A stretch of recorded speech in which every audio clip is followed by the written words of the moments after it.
बँकेची परिस्थिती खूप अडचणीची झालेली आहे.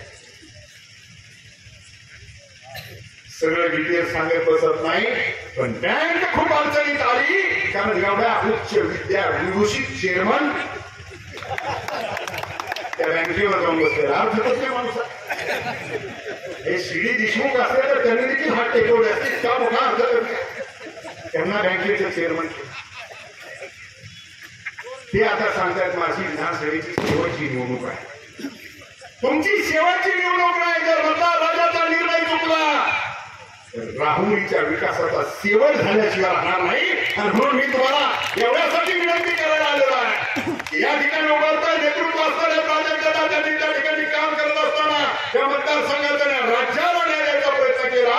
या राज्यातल्या शेतकऱ्यांना न्याय कशा पद्धतीने द्यायचा याच्यासाठी जर काम केलं. मतदारसंघाच्या विकासाबरोबर राज्याची जबाबदारी मिळाल्यानंतर की राज्याची जबाबदारी देखील अत्यंत चांगल्या पद्धतीने पार पाडण्याचा प्रयत्न त्यांनी केला.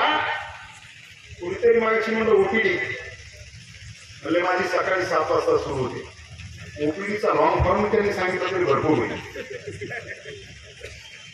कुठेतरी शब्दप्रयोग ऐकले की ते शब्दप्रयोग भाषणात वापरायचे. भाषण करताना तुम्ही त्यांचं आता जे डेस्क वगैरे समोर असेल त्यांच्या त्याच्यामुळे